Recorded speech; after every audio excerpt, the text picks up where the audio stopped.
Daredevil, Kingpin, Hawkeye, it all leads to this. Echo is Marvel's newest spotlight show focusing on the character Maya, aka Echo, prominently known for a connection to Daredevil in the comics with a TVMA rating and being led by the Better Call Saul showrunners. This Hawkeye spinoff had so much potential. As a massive fan of the MCU, I have to admit the recent projects haven't had me all that invested, but through all of the trailers and marketing, I was beyond excited for Echo, but sadly it wasn't nearly as good as I wanted it to be. Before I get into all of my thoughts on Echo, just so you know, this will not contain massive spoilers, though I will be going through some general ideas that happen from episode to episode. And before we get into more of my thoughts, let me know what you guys thought of Echo in the comments down below. Both wasting any more time, and let's get into it. I have to start off with this TVMA rating because this is a massive step for the MCU, or at least that's what I thought going in. Because after watching this, yes, the show is rated TVMA, there is a logo at the top, and they do say viewer discretion is advised,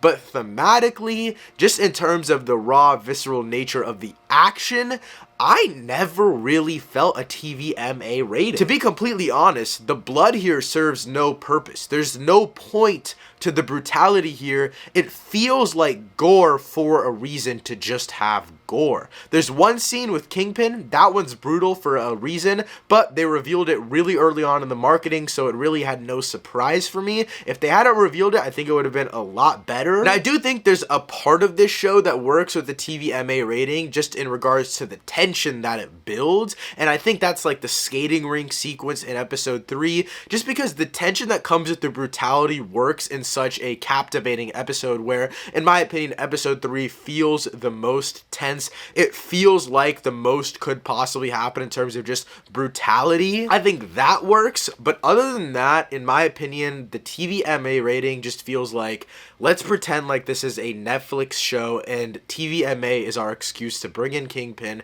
bring in Daredevil, all of these different elements from the Netflix shows. Let's bring those in and we can just pretend like it fits in with that because it's rated TVMA. But moving into more of the storytelling aspects, there's two things to talk about here. The cultural storytelling and then the character storytelling. They do overlap in some ways, but I want to start off with the cultural storytelling because I really do understand what they were going for. They were going for more of like a sci-fi-esque thing, and they really opened with that in the first episode. They consistently go back to that until the finale, and sometimes it really works. It is really interesting as a concept, but Echo is not really a character that needs to be linked back to all of these sci-fi things. They don't really explain how these like alienistic characters become the Native American characters, which leads to Maya. They don't really explain it at all. They show it through flashbacks and you can link it together, but you don't really get any explanation for it, which was really frustrating to me because Maya, aka Echo, is supposed to be this very grounded hero. Her powers are based in copying other people's fight moves, which is an amazing idea. But then they introduce all of these sci-fi elements, and I'll get into the action later on in this video, but it's all at its core influenced by this sci-fi cultural aspect that they were going for. I really think that it's a good core idea. That's probably what these people in this culture believe happened. But in regards to what translates to a character story working, this does not work. It doesn't make any sense to me, and at least I wish they just tried to explain it, because then I would actually be more down for it, but they don't explain it at all whatsoever. It's kind of just there. They constantly go back to this cultural element that never feels purposeful to me. They go back, everything looks really interesting, the camera work, cinematography, the way that they lay out all these cultural ideas is really interesting to me, but there's no progress, there's no connection, there's no reasoning. Honest to God, it just feels like they're making up for runtime. It just feels like they're constantly just throwing shit at the board so they fill up minutes in the episode. It's just so frustrating when you know that there's a good core story that, yes, it might be more comic booky. It might not be as close to the cultural elements that they wanted to explore, but at least there's some story to be told there. And speaking of the comic booky stuff, just because there's all these cultural things creates a massive thematic inconsistency where you're at one point finding Maya and Daredevil fighting, and then you go to these alien people. Like, it just doesn't mesh at all. And I just don't get the ending of this show, I'm not gonna lie. The finale makes no sense to me. Echo got superpowers, I guess. That is just not the character. I'm not even a big, like, comic book guy. I read comic books once in a while. I'm not very knowledgeable on them, but I know that Echo does not have sci-fi superpowers like she does in this show, and it was not a good addition in my opinion. But moving on to more of the character storytelling, I think the evolution of Maya and honestly her relationship with Kingpin is my favorite part about this show. I think Maya's mom's impact in the very beginning also works really well.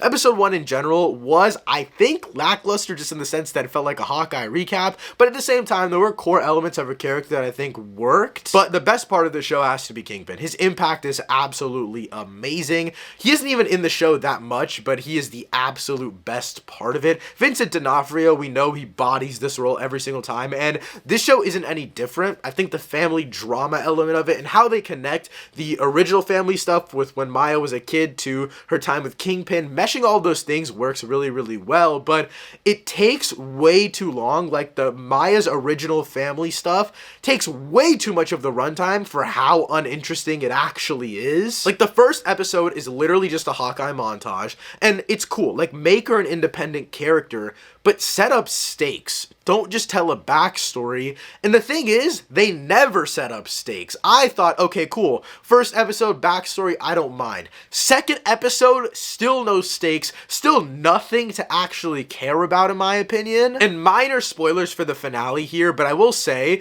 it shows how lackluster the storytelling in this show is when Kingpin just retreats. Kingpin doesn't retreat. Bro just left. He didn't want to be a part. He just got in his car and zoomed off. That's it. That's crazy to me. But to more of the pros of this show, I think technically this show is pretty great. I mean, obviously story writing wise, I've been complaining, but the visual storytelling here does work for me. Sometimes it's very on the nose, like episode 3, that rink fight scene. You guys know what I'm talking about if you've seen the episode. But in terms of just pure technical stuff, the aspect ratio, the lens usage, every change works really well on a technical level. I think the character point of view shots also work. No spoilers here, but there's like this like technological thing that goes into Maya's eye. They use a lot of cool POV shots for that. I think that works really well. But the peak of this has to be the sound design, the sound editing, and the choices that they make just in regards to showing Maya's point of view, Kingpin's point of view, transitioning between the real world point of view and Maya's point of view. I think all of that is really, really cool, and dampening the sound in Maya's point of view is really, really cool to me. On top of that, I will say, I think that's something they should implement into the Daredevil show with like a visual cue saying that we're in Daredevil's point of view. I think that would work really, really well. Just an idea. You don't always have to do it, but I think it would be a cool thing to just kind of get you more into a visceral position. I think that's what the sound design did really well for me here. And then I have to bring this up, and I know people are going to get pissed at me that this has its own section in an Echo video, but I have to talk about Daredevil because I want to bring this up for the people that are saying that Echo is about Maya Lopez, not Daredevil. But guys, look.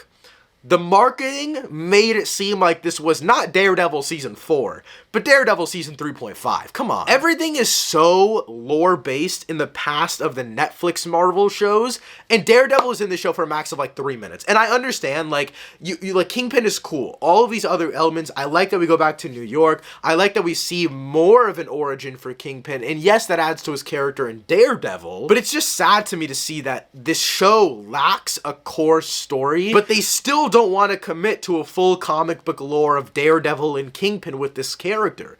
That's where I feel like, or at least a lot of us feel like, Maya Lopez as a character really excels, and this show proves it. It felt like they were just going culture to explore culture without having a story to tell, and that's the biggest frustration of this all, is it's exploring to explore with no end goal in mind. Stuff just keeps happening. Lore just keeps being dropped. But what do we do with all this information? What do we do with the fact that now she has Iron Fist ass powers? I don't know what to do with that. There's no point in exploring lore. There's no point in exploring culture. There's no point in exploring anything in media if you don't have a good story to tell. And here, I just felt like there was no story at all whatsoever. But aside from that, Echo is just not a great move from Disney. Feels like they're just exploring culture to explore culture without telling a good core story. Overall, Echo was very disappointing for me. But as always, let me know what you guys thought of Echo in the comments down below. Thank you so much for watching. I'll see you next time. Peace.